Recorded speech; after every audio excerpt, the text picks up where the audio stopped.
Ladies and gentlemen, thank you very much for joining us this edition of Leak Project. I am your host, Rex Bear, and we have guest John Moore with us.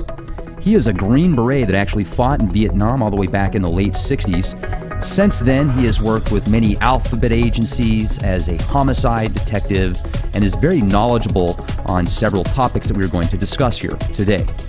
First thing we're going to talk about is the insider information he got on Planet X many years ago and what a lot of people that were in the military did to prepare for the possible cataclysms of a planetary body that gets close to our own, possibly here within the next several years.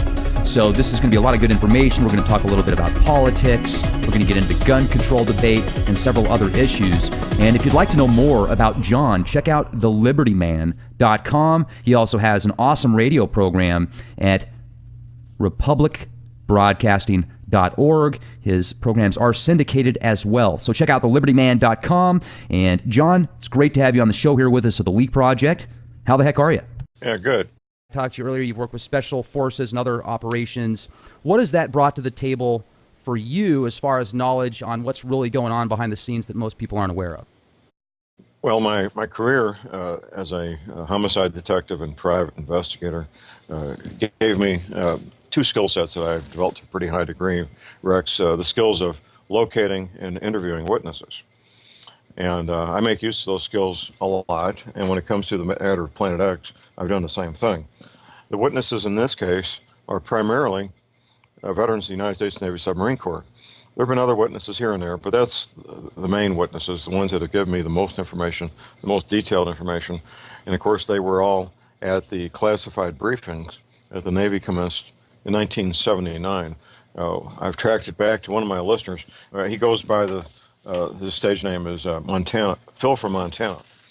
And he was setting up the room where the briefing took place in New Orleans for the admirals on a Saturday morning, the flag rank officers.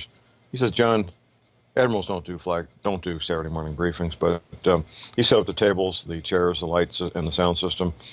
And there was a map on the wall that made no sense to him. He was not allowed to be in the briefing, so he didn't know from 1979 until 2009, 30 years later, what the map and the markings on that map meant. The map that he saw on my DVD duplicates the map that he saw in New Orleans in 1979, a map showing North America with new coastlines, East Coast, West Coast, Gulf Coast, and of course the middle of the country being split by a 100 to 200 mile wide Mississippi River inland sea. So that's where my experience and training comes in, is that those skill sets, and of course keeping up contacts within the military and within military intelligence and with the lettered agencies. When you do criminal investigations, you come into contact with a lot of local, state, and federal law enforcement, Rex. So those contacts have proven to be quite valuable as well. Oh, I can absolutely agree with you on that. Now, also, those briefings and the map that you're discussing, I've seen leaked images of that map. Whether it was the exact same one or not, I don't know, but it had the river going through the Mississippi like you were talking about. It was about 100 or so miles wide. It had different coastal lines, and that actually overlays quite a bit with the Edgar Cayce map that was that he kind of channeled way back when. And I heard of a lot of people moving to certain locations after that briefing because of what they were told. Did you move when you saw that map, or were you already in a place that was pretty secure? Well, my home here in south central Missouri was established for other reasons. I have family roots going back here more than 150 years, grandparents and great-grandparents buried in the local cemeteries. So I was very fortunate and blessed in that regard. I can't take any credit for being here other than this is my ancestral home, I guess you could say. But it worked out really nice for me, as it turns out, that the Arkansas-Missouri Ozarks is, in fact, one of the designated safe havens by the U.S. Navy. And as a consequence, Rex, we've had many thousands of Navy veterans and their families move to the Arkansas-Missouri Ozarks when these men retire. Many thousands. Well, I love it out there, and it seems like Missouri, in my opinion, is one of the most patriotic states that I've ever been to. I mean, I live out here in Texas, and even Texas, at least in San Antonio, doesn't have the same feel as many places in Missouri. Now, obviously, I haven't been to every part of Texas, and I'm sure that I'm already going to get a whole bunch of comments where people are going to say, hey, I live in Texas, and we're super patriotic, and that's fantastic. I applaud you for that. Yeah, it just seems like in places like Branson also, they really push the patriotic theme. I recently went out there, and most of the people that were in Branson were either retired military or Department of Defense of some sort. So it's just really neat to meet that generation. And it's nice to talk to people like you, John, that, you've seen the files, you've talked to the people, inside sources, and you're openly saying, yes, Planet X is real. I've heard that it's against the law, that you could actually get in big trouble for exposing Planet X if you have certain positions in the military. Is that true, or is that just internet hogwash? Well, in certain positions, of course, you're going to have a security clearance, and you're going to sign non-disclosure agreements, NDAs. If you violate your non-disclosure agreement, you could be prosecuted. Of course, you could. And non-disclosure agreements can be in the private sector. When it comes to, I've been in any number of meetings where a new product was being discussed that would be manufactured in the future, and I would sign a non-disclosure agreement. And I've been in meetings with FBI agents where I had to sign non-disclosure agreements. So those things do exist, and they are real. And yes, depending on the nature of the non-disclosure agreement and your security clearance, you could in fact be prosecuted if you violate that. Well, and I've certainly heard of that. However, do you feel that there are people that might have access to certain telescopes or technology where they have clearly seen footage of this Planet X and they're not able to talk about it to somebody like myself or yourself? That's not going to happen. The way they maintain control is paychecks and pensions and ultimately threats. But usually the paycheck and pension held over their head is enough to have these men and women maintain their silence. Focusing on seeing an image of Planet X is a natural and normal thing to do. I did it 17 years ago. I was so focused on seeing this thing myself that I scheduled time at a private observatory in my ignorance and naivety in the year 2000, thinking I could go out here in south central Missouri and look at this thing, not knowing any better, not knowing you couldn't see it from the northern hemisphere regardless of your equipment, and even from the extreme southern hemisphere, from southern Chile, you could only see it in the infrared light spectrum except for June. The month of June was the one month that you could see it in the visible light spectrum. How did you get that information, John? And I'm sorry to interrupt. Well, you don't need to apologize. After you've read tens of thousands of pages, I've probably read 20,000 pages about this and related topics, and I've interviewed dozens of men, where the exact source frequently becomes kind of lost in the jumble of where exact information may come from. But that is my information, Rex, is that you can only be seen in the visible light spectrum 1 month a year, and otherwise it's in the infrared light spectrum. So now at some point, it'll be visible in the visible light spectrum from the northern hemisphere. At that point, Rex, we'll have 30 days or 6 months or so before these matters get so severe that you're not going to be looking up in the sky. You're going to be looking to find something to eat and a clean drink of water because things will go to hell in a handbasket.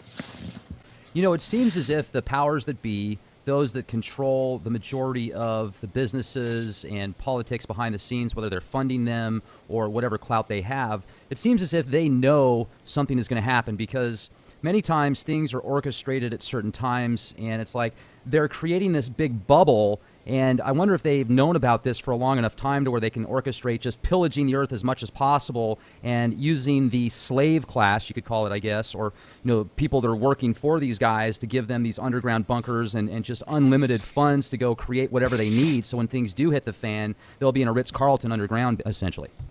Right. Well, the insiders call them hotels, by the way, Rex. And there's dozens of these, possibly hundreds, in the United States. Russia, when I was running for Congress in 1996, we found out that Russia had basically built an underground city in the Ural Mountains. The Cold War had been over for quite a while by then, at least 8 years, 7 or 8 years. And we wondered at the time, why are they spending all this money when the Cold War is over to build this underground city in the Ural Mountains? Norway has built some shelters for their people. China, you've probably seen, I'm sure many of your listeners have seen the vast cities in the extreme western part of China, which basically is desert, multi-billion-dollar cities with no people in them. Yeah. Well, they're being, people get into all these grand theories, but the bottom line is they built these things because they're going to need them. That's why they were built, because they'll need them. The Chinese cities, the American underground shelters, the Russian shelter in the Ural Mountains. The British government has been building shelters in the Scottish Highlands for 20 plus years. The major governments have been taking these precautions for decades, not just the U.S. government. And they're doing these things because they have no choice. They're doing them because they need them. But there's other aspects to this, Rex. There's a spiritual aspect to it. There's financial and economic aspects to it.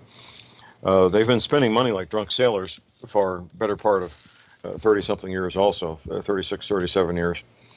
The consequences of that massive spending are well known. It will ultimately lead to disaster on one hand. On the other, if the consequences no longer matter, why not go ahead and do it, Rex? Which is what they've chosen to do. Unfunded, total U.S. government funded and unfunded liabilities is 17 or 19 trillion dollars, more money than's on the planet. There's no way it could ever possibly be repaid without a dramatic restructuring of some sort, repudiation of the debt, something of that nature. It's just not going to happen. But they continue to add on top of that. Plus, we have all the things going on with the Muslims and the Vatican and so forth.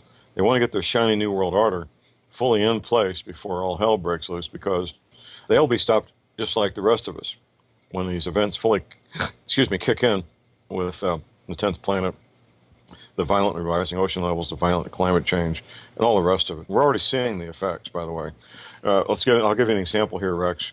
The millions of refugees right now, and literally a million plus from Syria alone, and they keep saying, it's the war. It's the civil war. Well, that's a big part of it, no doubt. What they aren't saying, Rex, is Syria and the Middle East is having the worst drought in 900 years. The agricultural segment of the Syrian economy has been basically destroyed. And that's true of most countries. If the economic sector of any given country is wrecked, that wrecks the rest of the economy. So a large number of these refugees are economic refugees because of the worst drought in 900 years, Rex, which is not being talked about at all in any mass media that I'm aware of. Are you? No, and also I heard a couple years ago from Dane Wigington that Siberia had the worst drought in a very long time, and that a large portion of Siberia was actually on fire back in 2013 or 2014, and it seems like every year the weather just gets more extreme. I noticed the sun itself is a lot more intense than it was 15 years ago. It's wider, brighter. It doesn't have that yellowish glow to it, except for a little bit during the evening when it starts to set. And when I went out to the McDonald Observatory in Texas out there by Fort Davis recently on the LEAP project tour, I had a chance to talk to the customer relations guy there about Nibiru and chemtrails. And you could tell that that specific area didn't get blasted with chemtrails or even contrails because it's a no-fly zone. And the sun did look different in that area versus being in Phoenix, Arizona, or Las Vegas, where they just blast the skies with these chemicals. It seems as if they're terraforming the planet as well. Well, let's translate this. Part of our discussion is something that will help all our listeners. The scientists, it's been about 20 years ago, they developed something called the ultraviolet index, which in the United States goes from 1 to, I believe, 11 or 12. In Europe, I believe it goes to 15, with 15 or 12 being the highest. The EPA, in fact, I got a link on my website at thelibertyman.com.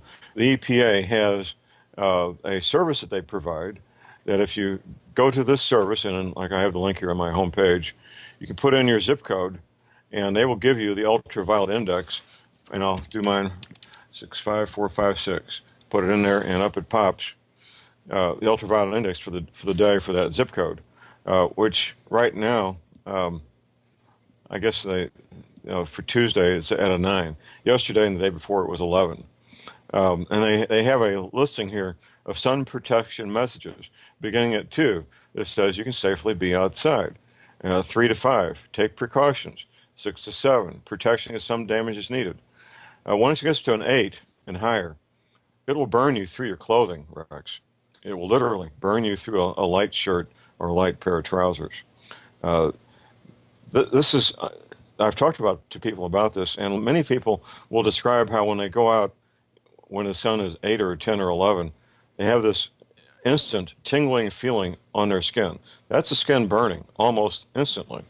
The ultraviolet index originally only went to 10. They found out with the extra energy coming at us from the sun, they had to increase it. to 11 plus. I'm not sure how high it goes here in the United States, but I believe in Europe it goes to 15. There is actually special clothing that is ultraviolet resistant. I've seen many items of that nature for sale at Amazon.com: hats, shirts, trousers, so forth.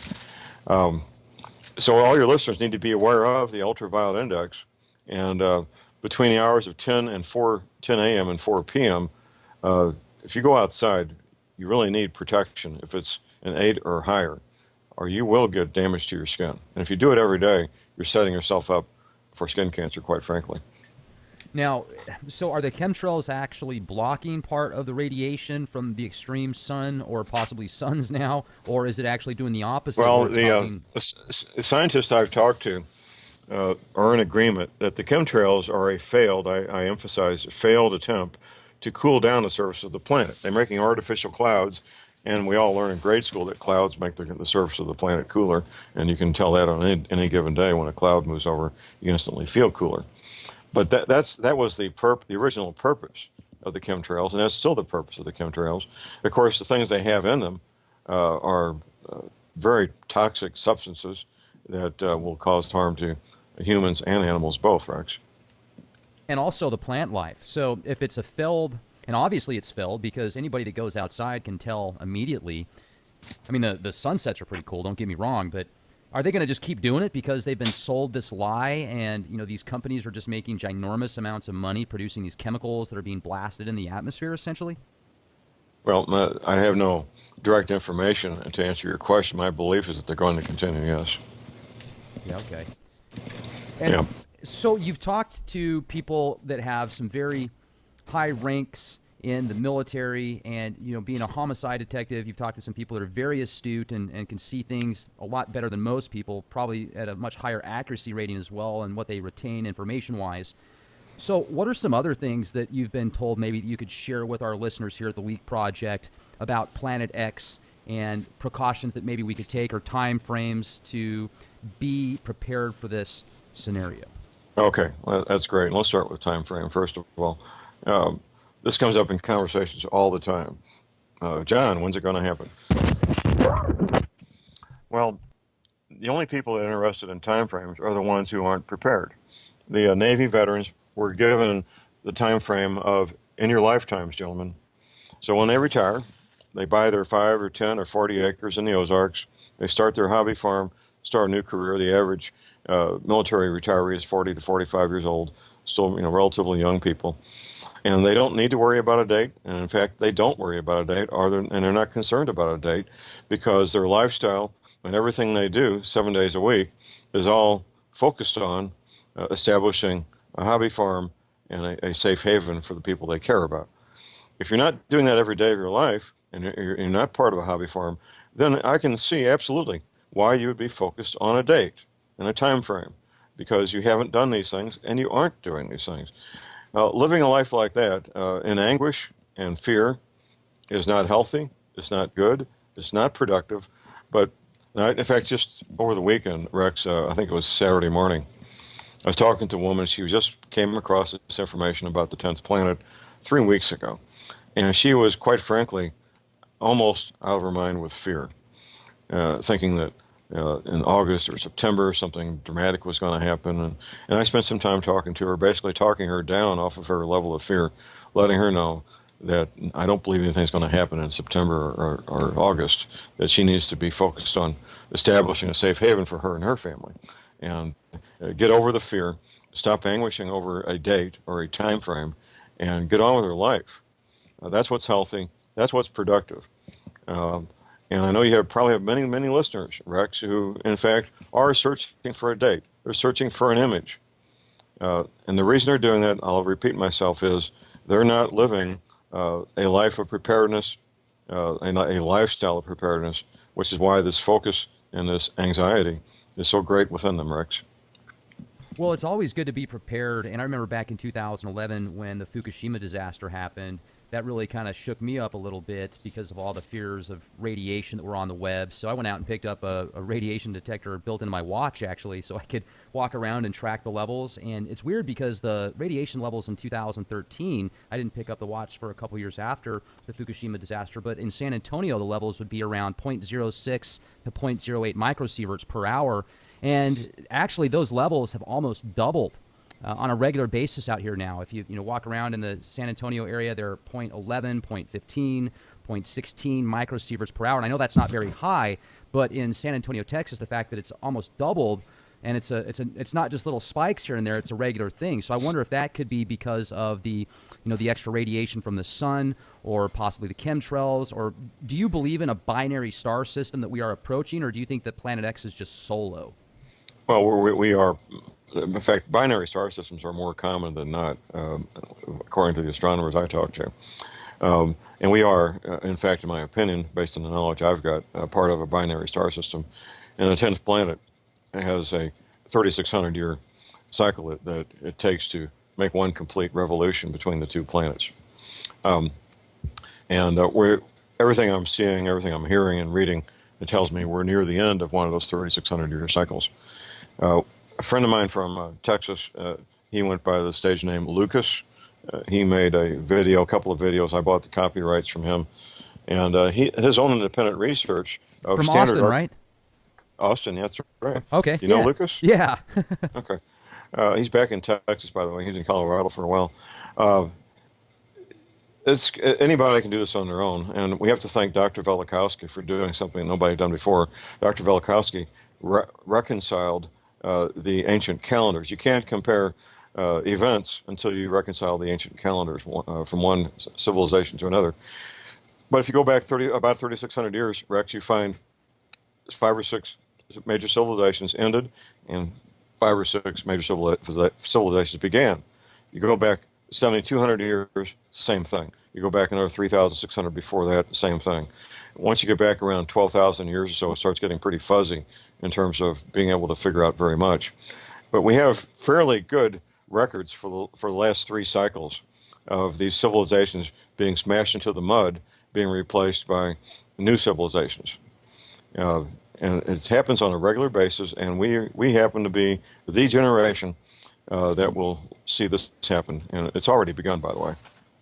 Oh, the 3,600-year cycle, the first time I heard about Planet X was Zachariah Sitchin. Are his translations accurate? I give a lot of credibility to to Zachariah's writings, and there's one. He don't know how many DVDs he did, but there's one that I've got a copy of. I probably still have it for sale on my website. I don't have any in inventory. Smoking gun evidence, as we say in the criminal world, criminal defense world. The title of the video is "Are We Alone in the Universe?" And there's about a 12-minute interview on there with Zachariah Sitchin and Dr. Robert Harrington in the same room at the same time at the U.S. Naval Observatory headquarters in Washington, D.C. Phenomenal interview. Dr. Harrington, of course, was the supervising astronomer of the United States Naval Observatory. And Harrington and Sitchin are talking, and Harrington is very complimentary of Sitchin's work. And he shows he draws out on a whiteboard the orbit of Planet X, and he says, Zachariah, this is almost exactly the same orbit that you got from the Babylonian clay tablets. And then Harrington goes on to describe the 10th planet, its size, 5 to 7 times the size of Earth, having a far larger iron-nickel core, and so forth. So yes, I give a lot of credibility to Sitchin. I know there's people who don't do that, but I personally do give Mr. Sitchin a lot of credit. Now, there was actually about 1 hour of that video interview that since Mr. Sitchin died, that 1 hour, I've talked to the producer out in California, and he says, John, I don't know we'll ever get to see it publicly because there's these legal battles between the heirs of Zachariah Sitchin who has ownership of the copyright. But that 10 or 12 minutes on that one video by itself is very powerful. Now, didn't that Mr. Richards gentleman die shortly after that? Some people say he was taken out. Robert Harrington announced he was going to pack up equipment, go to the Antarctic, and look at the 10th planet on his own, which he did. Not long after that, he died allegedly from a very fast-acting form of cancer that between the time he was diagnosed and the time he was dead was about 90 days. That's the story. And there's a lot of people, myself included, who are very skeptical of that story. I kind of jokingly or flippantly say sometimes that Dr. Harrington didn't get the memo. Don't talk about this thing, because people from NASA got the memo. They no longer talk about it. Okay, now this 90-day cancer thing, and you say you're kind of not really sure if you agree with that. So do you think that maybe he had it long before, possibly, and it was just something he hadn't talked about? He was kind of getting close to the end, and then the internet spinned it and made it look like a giant conspiracy when it's not, or? Well, of course, there was no internet except for military back then in the late 1980s. But when you see Dr. Harrington on the video, he looks like he could be a linebacker for the NFL. This is a big, healthy, tough-looking guy. So I'm very skeptical. There are ways that you could induce cancer by having somebody ingest radioactive material, for example, that would be fast-acting. And other than that, it's just speculation. I'm not sure what purpose it serves, but there is kind of an interesting twist to it, Rex. Dr. Harrington's assistant researcher, his second in command, I guess you could say, made a public statement after Dr. Harrington died that he was no longer searching for Planet X himself. Somebody had a little conversation with him, maybe. Yeah, basically, would you like to have another birthday, young man? Yeah, right. Now, with that being said, if Zecharia Sitchin was spot on, or very close to spot on with many of these orbits and translations, then maybe the Anunnaki could be real as well. Possibly. Something I've confirmed multiple times through multiple private trusted sources is that the UFO issue is not well understood at all by the general public. Even at these conferences, they like to have fuzzy photographs of frisbees in people's backyards. The real deal is about 20,000 miles over your head there, Rex, with satellites. And it shocked many of us researchers. This past January, Pepsi-Cola Company came out with this Black Knight satellite video, which very slick, very Hollywood production, talking about the Black Knight satellite, which I've been aware of for, oh my goodness, this is 2016, probably about 12 years or so. Can you tell our listeners what you know about that satellite? That's fascinating. It's just the beginning, and what I'll tell you. But here's a beginning point. Late 1950s, we sent our first satellite up about the size of a, I'm trying to not get confused here. The Russian satellite and the American satellite, one was the size of a grapefruit, the other the size of a basketball, the American and Russian satellites. It really doesn't matter which one was which. At that point, we set up something we never needed previously, optical and radar tracking stations. That had never been done before because there was no need to. So I set those up, and let's imagine, Rex, I'm going to put you on the hot spot here. Imagine, Rex, that you're a 30-year-old Air Force captain, and you're the duty officer in the White House Situation Room from 11 p.m. to 7 a.m. And something comes up, and you've got to decide whether or not you go to the living quarters and wake up a 5-star general who happens to be commander-in-chief. Would it be career-enhancing, Rex, to do that if it wasn't really, really important at 2 o'clock in the morning? Of course not. Of course not. But you do it anyway because your general has told you need to wake up the commander-in-chief. Mr. President, we need you in the Situation Room. They found the Black Knight satellite with these optical and radar tracking stations. It's about 21,000, 22,000 miles up, just below the Van Allen radiation belt. It took me years. It took me more than 10 years to find out the third dimension, 20 feet by 40 feet by 70 feet. It is really, really big. I found out its other nickname. The Black Knight satellite is the nickname most people know. The other nickname within the intelligence services is the following, the chirogenic box. Fascinating. Chirogenics, of course, refers to absolute zero.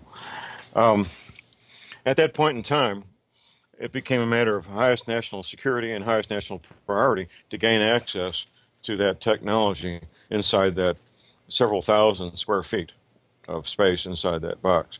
And I still have not confirmed that we have or have not. I know some of these satellites, and you're about to find out more here, some of these satellites, and possibly even the Black Knight, the closer you get to it physically, the stronger the electromagnetic field gets, the closer you get, which is a defensive mechanism. And my understanding is close enough, strong enough to harm human beings if you get too close to it. I guess force field, essentially. Basically, to use Star Wars technology, but um, there's a high likelihood that all the money spent on the Apollo space missions was a cover story to spend the money to get that high and gain access to that technology. I don't believe human beings have set foot on the moon in recent times. They may have in ancient times, but not in recent times. The Black Knight satellite is believed to be about 12,000 years old, Rex. Now, here's where it gets better. Two private sources, actually three. One is a U.S. senator from a state I won't mention. Another, a former intelligence analyst, just like myself. And a third person was at one of my presentations in Springfield, Missouri, a gentleman who works in the satellite industry. There's many more satellites orbiting Earth right now that we modern earthbound human beings did not put up there. Some equally as old as the Black Knight satellite, 12,000 years old. Others, very, very recent satellites that we earthbound human beings did not put up there. Now, the former intelligence analyst, he said he got his briefing at Langley, Virginia, at CIA headquarters. The man who works for the satellite industry, this is fascinating. I'm doing this presentation, Rex, in Springfield to a group of Messianic Jews. And when I get to the Black Knight satellite, he starts smiling and nodding his head, and smiling and nodding his head, the front row left side. So finally I said, "Sir, what agency are you with?" He says, "Well, John, I'm not with an agency. I'm in the satellite industry." Think about it. You're going to shoot something up there that's worth $10 or $20 million. It's not optional. You have to know everything that's up there, its size, its trajectory, its speed. It is not optional. Everything up there is very carefully mapped and very well known. And we know, it's common knowledge within the satellite industry, that there's many, many satellites up there that modern earthbound human beings did not place up there. Common as knowing yesterday's baseball scores, Rex. With that said, do some of these satellites, you feel, could they possibly have, you said cryogenics, so I'm thinking of mummified bodies in there, or these ETs that have been sleeping now for 10,000 years, just waiting to wake up and go feed off of the humans or something. I don't know, man, but it's pretty intense, you know? Well, it is. But you don't necessarily need to go down the ET road. These could be our ancestors. We know, and it's well established, and even in traditional archaeology taught in schools, that our ancestors had high levels of technology in the ancient past. The Mayans were doing mathematical calculations to 10 decimal points. There's still no consensus on how the Great Pyramid at Giza was built. From what my knowledge, I think it may have been a form of concrete. But we're now finding pyramids all over all over the planet.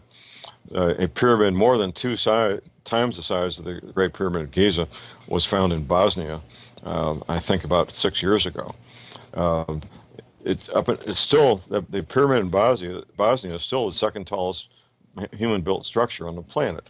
And mainstream archaeologists were trying to deny for a number of years that it was anything other than a really big hill. But the archaeologists, I think this year, summer of 2016, I believe it's only the fourth or fifth summer that they've had digs there at the what they call the Valley of the Pyramids in Bosnia, including this pyramid more than twice the size of the one at Giza. But it is still that pyramid in Bosnia is the second tallest human-built structure on the planet. The first being the hotel in Dubai, and Europe is not exactly the middle of Borneo or New Guinea, our deepest, darkest Amazon. It's in the middle of Central Europe, which has had universities open every working day for centuries. Not exactly a primitive place. The locals all thought it was a really, really big hill. It has 8 to 10 feet of dirt over it, and grass and trees and shrubs. And from the ground, that's probably what it looks. But from the air, you can see it's a perfectly shaped pyramid.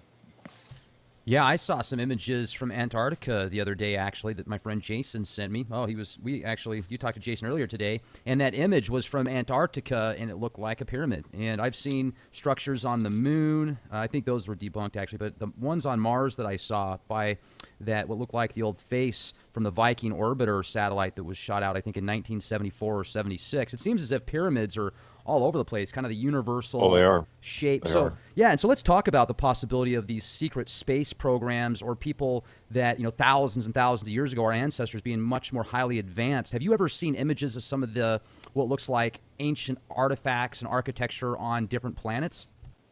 I don't focus on that so much, and I'm aware of these images, and I have seen some of these images. But there's enough fascinating stuff right here. Take Google Earth, for example, and the Antarctic. When you start zooming over, it's almost like being in an airplane. It's kind of fun. Zooming over the Antarctic with Google Earth, you'll find that certain parts of the Antarctic are simply blocked out. They are. They're blocked out. Right. Same thing right off the east coast of the United States, or off the coast of Georgia and South Carolina, what they call the continental shelf. Areas of that are blocked out as well. And there's fascinating things that aren't blocked out in the Caribbean. Clearly, structures with right angles, and right angles don't occur in nature, they simply don't. So there's plenty of things to look at right here on Earth that people can observe and make note of. And quite a few good books I've got in my private library, about 10 or 12 of these books that deal with forbidden archaeology or hidden archaeology or out-of-place artifacts, as they're sometimes called. It's a whole fascinating area of study, all of which leads us to two conclusions. First of all, that our ancestors have been on this planet a really, really long time, probably 1,000,000+ years, and that our ancestors also had access to technology. I'll give you an example that's in all your grocery stores that you can find. There's a grain called spelt, and there's spelt bread in many grocery stores these days. S-P-E-L-T, spelt. As it turns out, and of course we couldn't determine this, our best scientists didn't even know how to do this, but they figured out about 30 or 40 years ago that the grain spelt, which has been grown the same way for more than 6,000 years, is a genetically modified organism. How about that? Plus, it's highly radioactive resistant. So this grain, spelt, which has been grown in certain parts of the world that we know of for at least 6,000 years, is a genetically modified organism, which means whoever did that, which I believe was our ancestors, could do things 6,000 years ago that we could not do 50 years ago. We couldn't create a genetically modified organism 50 years ago. We didn't have that technology. Moving on from there, Rex, if you go to the Saudi Arabian Peninsula, you'll find hundreds of acres covered with green glass. Green glass. And the only way that can happen is to get the heat of the sun at the surface of the planet. There is no other way. We didn't know until August 1945 how that can happen. We found out twice in August 1945 how to get the heat of the sun at the surface of the planet. And it's the nuclear devices being set off. Same thing in Pakistan. One of my neighbors, a retired petroleum engineer, been all over the planet in his career. I asked him one time when we were having coffee, you ever been to Kashmir, where the really nice wool comes from in Pakistan? He says, oh yeah, John, my wife and I went there on vacation. I asked him, are you aware that nuclear devices were set off there about 12,000 years ago? He says, oh yeah, John, they sell trinkets in the local souvenir shops commemorating the nuclear devices set off in Kashmir, Pakistan, 12,000 years ago. And Wow. I'm just touching on, this is just the tip of the iceberg. Just the tip of the iceberg. There are hundreds and hundreds of examples of artifacts that have been located, artifacts that cannot be explained. There's a stone, a cut stone in Lebanon, that's about the size of 2 or 3 city transit buses. And you see people lined up on this thing, and it's a cut stone. It was cut in the quarry and never moved, or no, it was cut and it had been moved. Excuse me. And we still don't know how it was moved because we don't have the ability even now to move one stone that large with the heavy industrial equipment that we have. And multiple other examples of our ancestors doing things that we can't duplicate. With all the technology, all the heavy equipment, all the engineering we've got, we cannot duplicate it. Are you aware of the ancient tunnels in Arizona? Oh, no. Tell me about those. I might have to go out there. Well, there was a explorer on the north rim of the Grand Canyon shortly after 1900. He stumbled upon the man-made tunnels. There was an article published in the local Arizona newspaper talking about the tunnels and the Egyptian artifacts, ancient Egyptian artifacts have been found in there. In the last part of the newspaper article says the Smithsonian had been called in, and of course we never heard anything about it again publicly. Now, the north rim of the Grand Canyon is off limits. If you attempt to go there, Rex, you will be arrested. You will be arrested. So I would not suggest that. Another, the same intelligence analyst, the same intelligence analyst I was talking about earlier, he was with 99 other men. It was 100 men split up into two 52-man teams. They gained entrance to the tunnels at Hoover Dam. Now, Hoover Dam is about 50 miles as the crow flies from the north rim of the Grand Canyon. They had ATVs, cameras, various engineering and surveying equipment to measure and photograph those tunnels for a day. So you got 100 men, 50 ATVs, and all this surveying and engineering equipment in these tunnels for a full day. His specific job, was to measure and photograph the bore holes, which would be about the right size for modern fiber optics, about 2.5, 3 inches in diameter, bore holes that are in these ancient tunnels that go on for miles and miles and miles between the north rim of the Grand Canyon and Hoover Dam in Arizona. Jeez. How about that? I mean, those are some amazing ooh parts. I do remember reading an article, I think it was on Crystal Links or something like that a few years ago, that talked about stuff that was found in this cave in the Grand Canyon. But there weren't links like what you're referring in specific details. Those aren't details. caves. These aren't caves. These are man-made tunnels. Wow. These are not caves. These are man-made tunnels. Okay. Now, also, didn't they find in 1924, I think it was, in Los Angeles or somewhere in California, just enormous caverns and catacombs that were thousands of years old? I think it even came out in the LA Times, and then nothing about it after that. I'm not familiar with that, but I'm certainly going to look into it. My friend Professor McKinney, who's on my radio show every Wednesday, he says, John, only 5% of what there is to be found has been found when it comes to what remains to be found for archaeological purposes. In fact, Professor McKinney was down at the Nazca Lines in Peru about a year ago, and he's an amateur archaeologist himself, and he determined that the Nazca Lines, which are pretty well known, have been written about and a number of books. That's these images of birds and animals and what appear to be people on these plains of the Nazca Plains that you can't tell what they are until you get 2,000 to 5,000 feet above the ground. He determined to his own satisfaction that they're actually very sophisticated antennas for radio frequency engineering. In fact, I think I may have his book here at my elbow if I can grab it real quick. Great. Let me see if I can grab it. Yeah, I was actually thinking about those just the other day. I'm glad you brought them up. No, this is somebody else's book. This is Max Eigen's book, or Max Egan, I think is how he says it. Yeah, Max, great guy. Yeah, he is. He does a lot of good work too. Well, here's another one of McKinney's books here. This may be the wing generator. Yeah, that's the wing generator. Never mind. Okay, no problem. All right, let's see. One more book. Here it is. Bingo. He doesn't get into a snappy title. Here's the title. The Nazca and Palpa Lines, Peru, The Mystery Solved, Ancient Interferometer Fractal Antenna Complex. So that's what he says these are. And that's part of his professional training and his professional expertise. And I'm going to say the name of these antennas again. Interferometer Fractal Antenna Complex. Professor McKinney claims that these antennas could be used for both transmitting and receiving certain messages using radio frequency technology.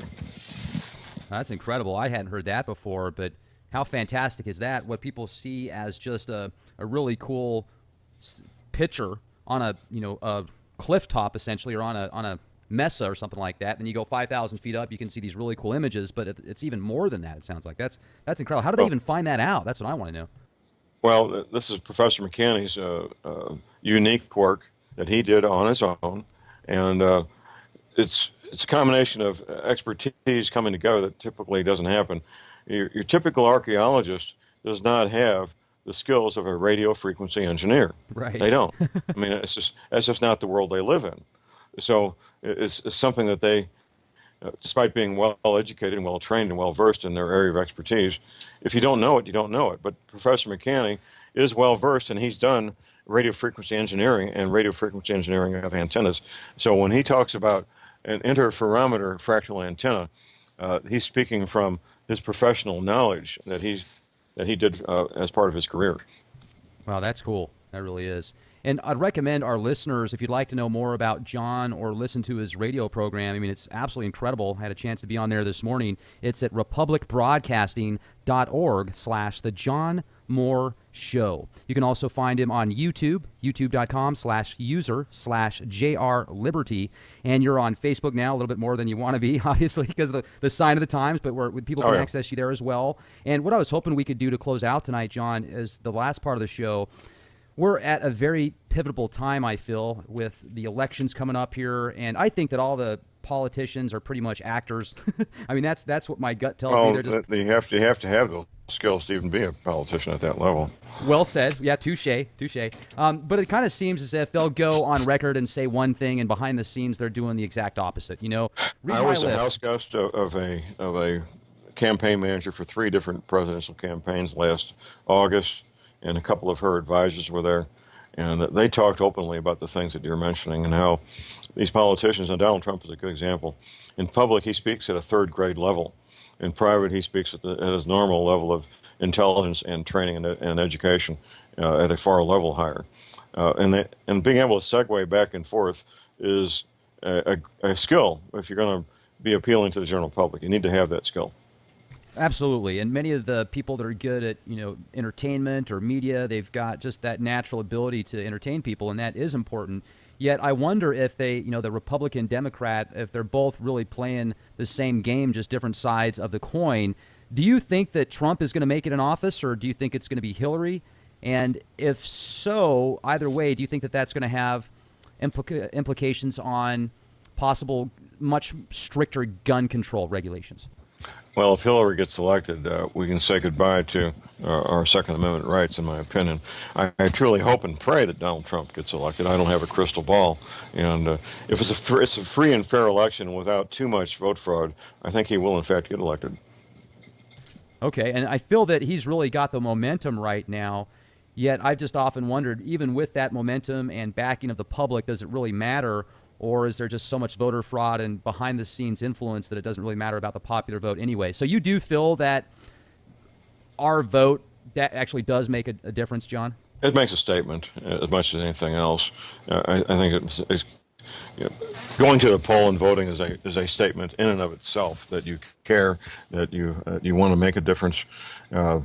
And especially important for electing a patriotic, Constitution-believing sheriff.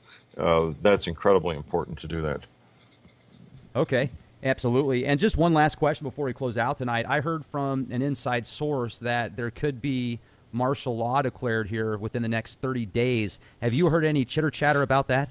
No 30-day time frame. A lot would have to happen in a very short period of time for that to take place. But I have no knowledge of what you just said, no. Well, that's good to hear. That's absolutely great news. John, I really appreciate you coming on the show this year at the Leak Project, and I hope that you continue to do well with Republic Broadcasting. And if there's anything we can ever do to help out, please feel free to let us know. Appreciate everything. Thank you, Rex. It was good, and I thank you very much. So absolutely. Have a good evening. Okay.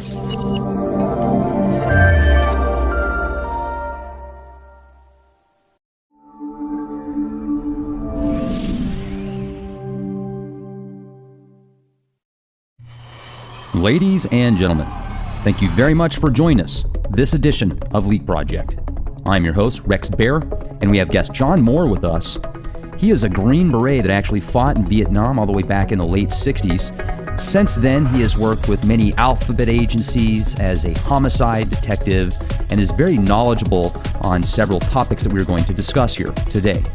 First thing we're going to talk about is the insider information he got on Planet X many years ago, and what a lot of people that were in the military did to prepare for the possible cataclysms of a planetary body that gets close to our own, possibly here within the next several years.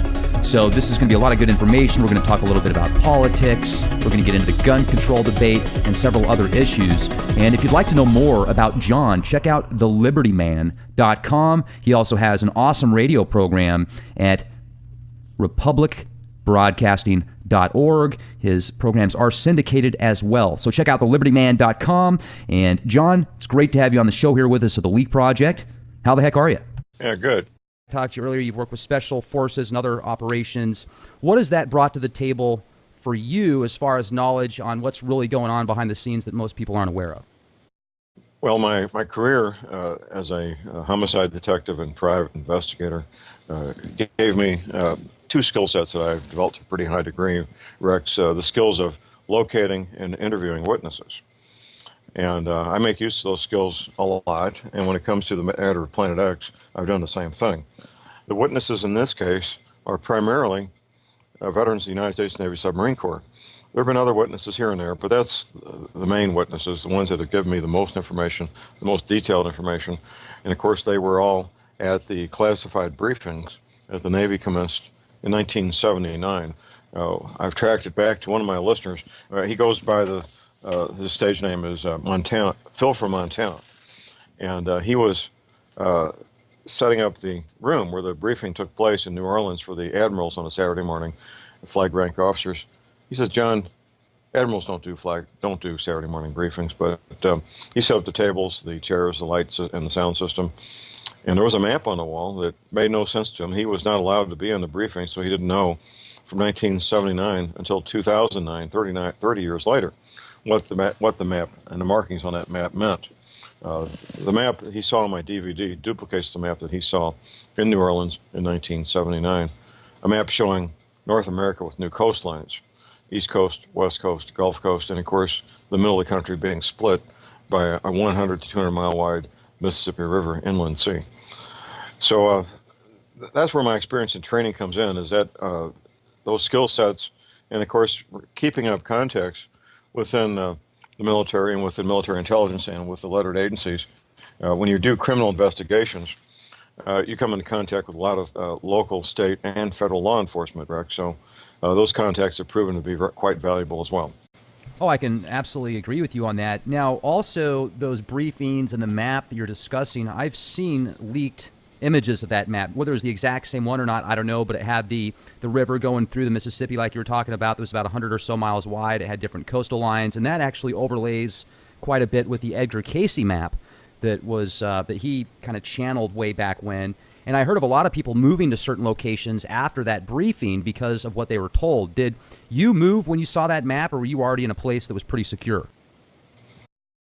Well, my home here in south central Missouri was established for other reasons. I have family roots going back here more than 150 years, grandparents and great-grandparents buried in the local cemeteries. So I was very fortunate and blessed in that regard. I can't take any credit for being here other than this is my ancestral home, I guess you could say. But it worked out really nice for me, as it turns out, that the Arkansas-Missouri Ozarks is, in fact, one of the designated safe havens by the U.S. Navy. And as a consequence, Rex, we've had many thousands of Navy veterans and their families move to the Arkansas-Missouri Ozarks when these men retire. Many thousands.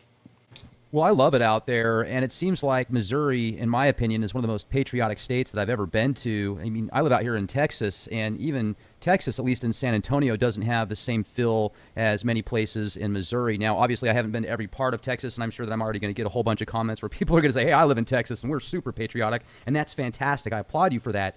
Yeah, it just seems like in places like Branson also, they really push the patriotic theme. I recently went out there, and most of the people that were in Branson were either retired military or Department of Defense of some sort. So it's just really neat to meet that generation. And it's nice to talk to people like you, John, that, you know, you've seen the files, you've talked to the people, inside sources, and you're openly saying, yes, Planet X is real. I've heard that it's against the law that you could actually get in big trouble for exposing Planet X if you have certain positions in the military. Is that true, or is that just internet hogwash? Well, in certain positions, of course, you're going to have a security clearance, and you're going to sign non-disclosure agreements, NDAs. If you violate your non-disclosure agreement, you could be prosecuted. Of course, you could. And non-disclosure agreements can be in the private sector.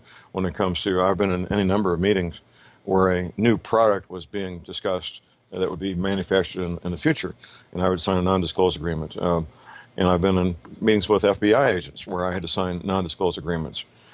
So those things do exist, and they are real. And yes, depending on the nature of the non-disclosure agreement and your security clearance, you could in fact be prosecuted if you violate that.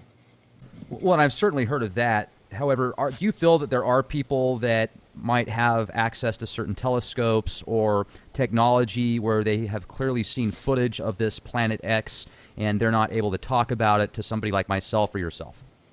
That's not going to happen. The way they maintain control is paychecks and pensions and ultimately threats. But usually, the paycheck and pension held over their head is enough to have these men and women maintain their silence.